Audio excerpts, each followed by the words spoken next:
সবাই কেমন আছো তোমরা? আমি পুষ্পল স্যার নতুন একটি ক্লাস নিয়ে আসলাম তোমাদের সামনে। সামনে অ্যাকাউন্টিং ডিপার্টমেন্টের যে পরীক্ষা, ম্যাথ পরীক্ষা, ফাইন্যান্সিয়াল ম্যানেজমেন্ট, ওই ম্যাথের আমি একটা অধ্যায় নিয়ে আসলাম, ক্যাপিটাল মার্কেটিং ফাইন্যান্সিং অধ্যায় পঞ্চম। দেখো ডিফিনেশন যদি আমি করি, কিভাবে ডিফিনেশন করা যায় ক্যাপিটাল মার্কেটিং ফাইন্যান্সিং এর।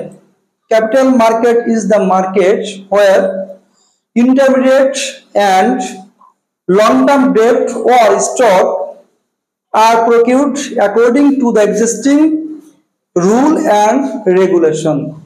অর্থাৎ ক্যাপিটাল মার্কেটিং বলতে বোঝাচ্ছে যেখানে দীর্ঘমেয়াদী এবং মধ্যমেয়াদী ঋণপত্র থাকবে ও স্টক নিয়ে কিনা বেচা হবে, তাকে বলা হয় কি ক্যাপিটাল মার্কেটিং। আমরা যদি সহজভাবে বলতে যাই, ক্যাপিটাল মার্কেটিং ফাইন্যান্সিং মূলধন বাজার ব্যবস্থাপনা এমন একটি বাজার ব্যবস্থাপনা যেখানে ঋণগুলোকে দীর্ঘমেয়াদী এবং মধ্যমেয়াদী ও স্টক নিয়ে বেচা কেনার একটি প্রক্রিয়া। স্টক নিয়ে বেচা কেনার একটি প্রক্রিয়া। দেখো এখানে কিছু ইম্পর্টেন্ট রুল আছে, যে রুলগুলো ফলো করলে আমি অঙ্ক করতে পারবো। আমি সেই রুলগুলো 2টা বা 3টা ক্লাসে বিভক্ত করে আমি তোমাদের মাঝে উপস্থাপন করব। আজকে আমি দেখো তোমাদের জন্য জানিয়ে আসলাম রুলগুলো। 1 নম্বর রুল কি লেখা থাকলে আমরা কি সূত্র প্রয়োগ করব। দেখো অঙ্কে যদি ফান্ড টু বি রেইজড, অর্থাৎ একটা ফান্ড বৃদ্ধি করতে হবে। অঙ্ক যদি ফান্ড টু বি রেইজড মানে কি একটা ফান্ড বৃদ্ধি করতে হবে ও সাবস্ক্রিপশন প্রাইস দেওয়া থাকে, তাহলে নাম্বার অফ নিউ শেয়ার বের করার সূত্র হবে। সাবস্ক্রিপশন কাকে বলা হয়? নতুন শেয়ারের মার্কেট প্রাইসটা হচ্ছে সাবস্ক্রিপশন প্রাইস, আর পুরাতন শেয়ারের মার্কেট প্রাইসকে বলা হয় পি নট। অর্থাৎ আর সাবস্ক্রিপশন প্রাইস কি এসপি, নতুন শেয়ার বাজার মূল্য বলবে কি এসপি, পুরাতন শেয়ার বাজার মূল্যকে বলা হবে কি পি নট। তো দেখো নাম্বার অফ নিউ শেয়ার বের করার জন্য সূত্র, নাম্বার অফ নিউ শেয়ার সমান ফান্ড টু বি রেইজড ভাগ সাবস্ক্রিপশন প্রাইস। 2 নম্বর অঙ্কে যদি এক্সিস্টিং শেয়ার, এক্সিস্টিং মানে আমার আগে থেকে চলতেছিল, বা আউটস্ট্যান্ডিং শেয়ার যদি লেখা থাকে, অথবা ওল্ড শেয়ার ও নাম্বার অফ রাইট।